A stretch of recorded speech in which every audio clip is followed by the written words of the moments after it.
Welcome to A Canadian Investing in the U.S., a podcast and YouTube channel focused on Canadians buying real estate with host Glenn Sutherland. Welcome to a new episode of A Canadian Investing in the U.S. with Glenn Sutherland. This week, my repeat guest is Caleb Bryant.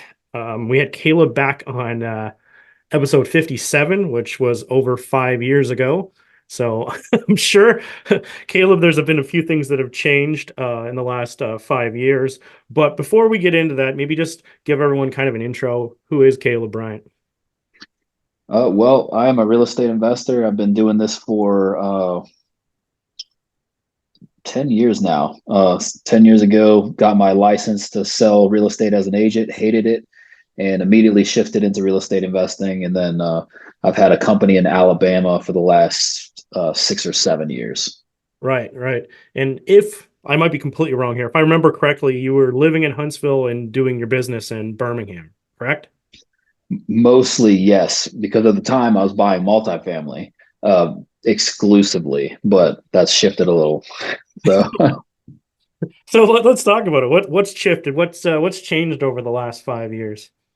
So I know I had met him when I was on your podcast before. Like I'd met him already, but I have a business partner now, and his name's Evan, and we've been doing business in Huntsville directly since then. So he was introduced to me as a wholesaler from a fellow friend, and he was more of a flipper at the time, but he did wholesale a deal here or there, and got talking with him. He was showing me some deals, and we had the same core values, and so we ended up partnering on several deals in a row and eventually creating a joint venture company together. And what we do now is a mixture of several strategies, mostly single family focused, but we'll wholesale some, we'll flip some, and then we'll pick up some with creative finance and sell them the same way on the back end. Awesome. Yeah. So that's a really interesting idea to partner with the wholesaler. And I actually was on Evan's list, I think way back whenever we were like 5 years ago. And so I still get your guys' stuff. Every now and then, yeah. Every now and then, yeah. It still comes out to me. I'm honestly intrigued by the idea of partnering with a wholesaler. And I'm kind of like, maybe you can help me understand this, because maybe I'm completely off on this. But if you just bought it from the wholesaler, then you'd have to pay them, their assignment fee, which could be 5, 7, 10, whatever sometimes it's 2, depending on what they got, right?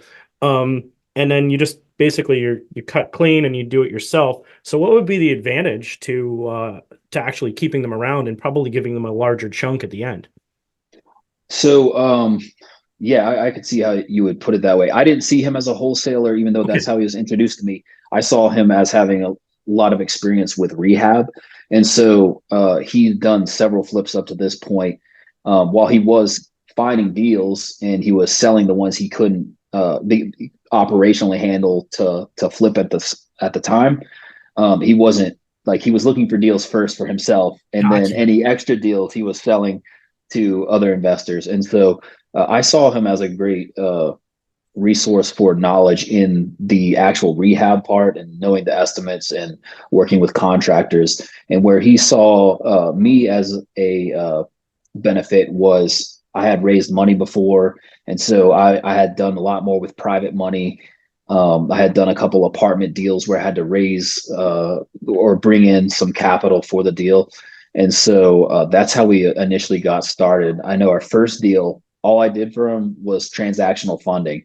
And so he already had a buyer, but they had to double close.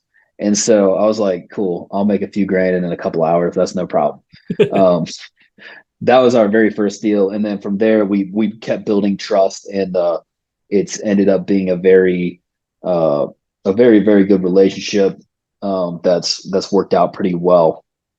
I will also add, this isn't something I planned at the time, but what it's freed me up to do is I now live back in Virginia, closer to my wife's family. And so I'm not in state very often anymore. So he's doing a lot of the on the ground stuff, and I can do a lot of the stuff that can be done over the phone, be done virtually. I help him when it comes to underwriting deals. I help when it comes to raising money. and I help when it comes to strategy. So how are we going to do this particular property we have on our contract, or are we going to wholesale, flip, do the owner finance on the back end? So all of that.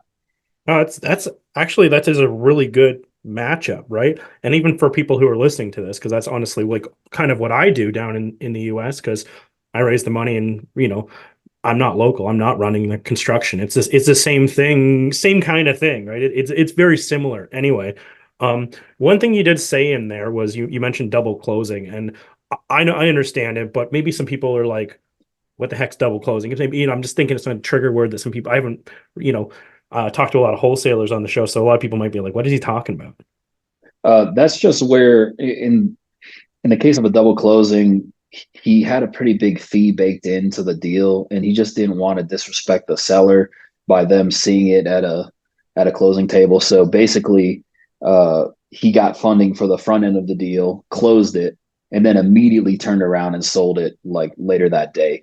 We don't do those very often, to be honest, even when we do have a fee, because um, usually we kind of bake it into the cake up front now, but back then we were scared that we would lose a deal if we Yeah. if people saw what we were making. So No, I get it. I remember the first time that I saw a wholesale fee of even 10,000, because I was typically paying 5,000 to most of the people, and I was yeah. just, what? Why is it so high? But they did do a lot of work. They had to find it, they negotiated it, and brought the price down a lot, right? So that it made sense for everybody. Um, but yeah, I don't know. It's an interesting technique, and I think it's not a case for Alabama, but in some states, I believe if you're wholesaling, you have to do that, right?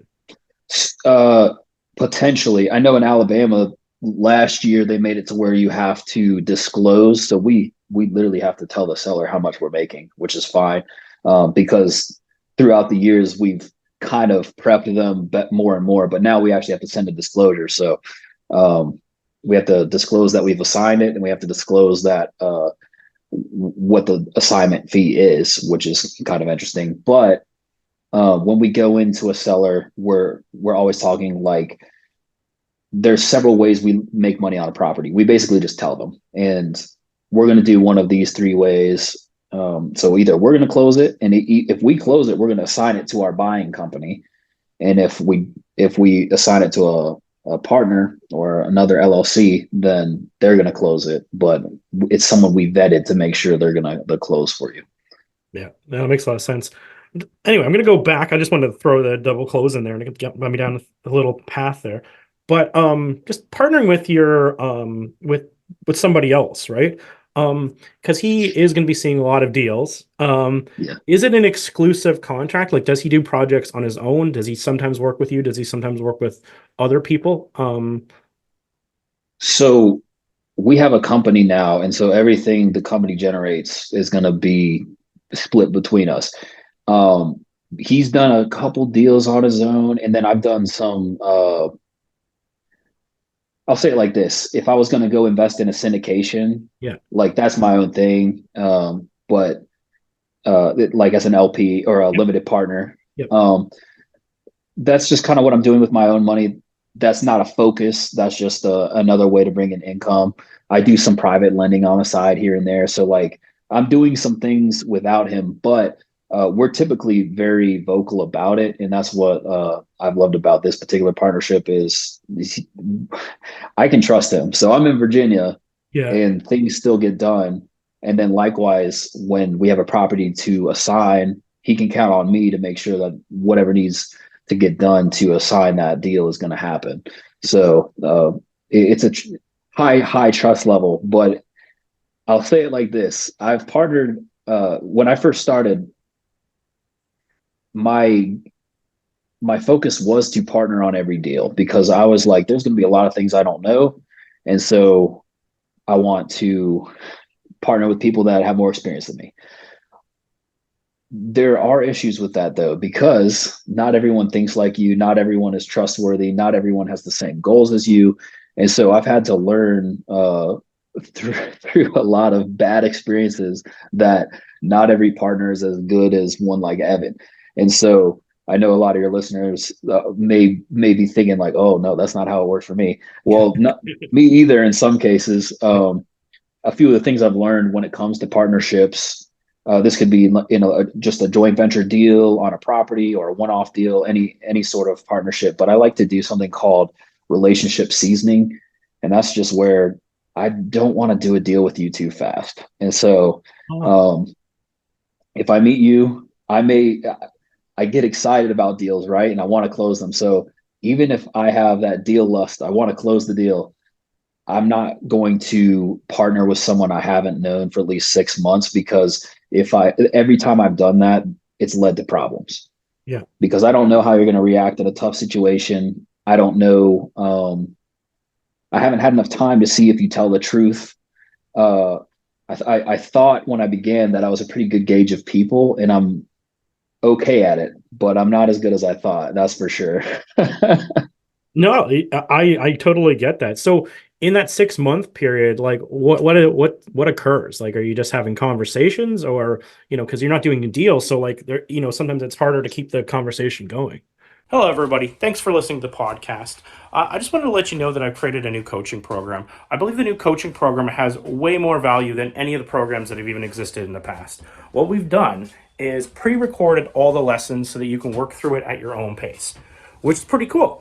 And then we're going to meet up on a regular basis to answer the questions, do deal analysis, and actually spend our time together working on things instead of spending our time learning things. I think this will make a seamless transition to buying in the United States and will help you solve a lot of your problems. If this is of interest to you, go to glensutherland.com/coaching. I hope to help you guys invest in the United States, and I hope we provide as much value as possible. Back to the podcast. So that's just normal relationship building, I guess. Sometimes, depending on how you come about the relationship. So in some cases, say I have a friend in LA, and he has a fund, and so they acquire businesses. And so I'm going to have conversations about that. Originally, we thought we would do some real estate deals together, but that hasn't happened yet. But that's okay, because I'm not in a rush. And I've found that being in a rush, whether it be to scale or to get a deal done or whatever it is, that's when problems really happen. So when you go at your own, kind of go at your own pace, you're more likely to do it well. Anyway, so I just talk to people I'm interested in, and so it can be a natural real estate conversation. It can be life conversations, just making sure you're staying in touch and keeping a tap on what the goals of that person are. And then you'll know if, like, when the deal comes, if it really aligns with them anyway. Yeah. So, yeah. So I know, like, you kind of met him and you had a good trust level. So I don't know if this is a question for like your specific situation or just what you would recommend, but I'm guessing there should be some sort of a contract with like duties and who is doing what. Yes, and I still have work to do on how that works, because when me and Evan started, we had very rough outline, but it didn't form. It took a long time to form. Eventually, it was like, okay, you're better at dispo, Caleb, and Evan's definitely better at acquisitions. So that's kind of the main roles we have. But then I do a lot of money raising. I'm not taking away, because Evan does it. He's gotten really good at that too. So really, it's either of us now. And then when it was with marketing, like, I did a lot with marketing as well early. And so those were kind of the roles that we picked. Now we're willing to kind of pick up wherever's needed. But yeah, so that's what I find too, is you kind of, there's a lot of stuff that just, even if you define roles, it falls in between the cracks of the two Yeah. jobs, and you're constantly kind of either just sucking it up and doing it, or reassigning, or keep refining your agreement so that it works for everybody. Yeah. I might be completely wrong on this, but I haven't talked to Evan in a long time. From what I remember, wasn't his wife a realtor as well? Yes, and so she's part of our leadership team as well, and she does all of our. If we flip a property, she's going to sell the retail product. She's also been able to bring in a lot of leads for buyers. for the wholesale side, because investors are always looking. A lot of times they look for realtors first, and then they're like, oh, realtors don't always have off market deals. So then they start looking for wholesalers. And so that's when she sends them to our buyers list. And sometimes we can help them out as well. You know, it makes a lot of sense, and it's still a win-win because even I'm not sure how it gets structured, but if you sold it as a wholesale deal, then Evan would get paid, and if you sold it to the market, then she would get paid, right? Like, so she still has, you know, they still get something, because that's sometimes the hard part with realtors. Certain things they do, it's just not a way to fit them in. Yeah, absolutely. And the good part is she adds more than just the realtor part. She'll question things me and Evan sometimes won't, and that's very useful. So like she's a bit more of a stickler, and so that's very helpful when me and Evan will get too excited about something. She's like, hey, wait, hold up. Let's look at A, B, and C. Oh, okay, yeah, we didn't think about that. So but between the three of us, we can get a deal done. Yeah, and I know I'm totally putting you on the spot because we weren't even planning on discussing this topic, but it just was so interesting that I went down this path. But if someone was going to partner with somebody else, like, do you have any tips or anything that maybe they should have checked before for doing this? The very first thing you need to know is what your values are. What are your core principles? Because if someone can't align with your core principles, then they're not the right partner for you for sure. No matter what, even if they're the best salesperson, acquisitions, whatever you're looking for. So that's kind of how I start. Uh, I have my basic core principles, and then they may have different words for them. That's fine. But as long as you're on the same page with that, and so if they're a religious person, it helps to be with someone who is with the same. Yeah. Someone whose loyalty is a big thing for me.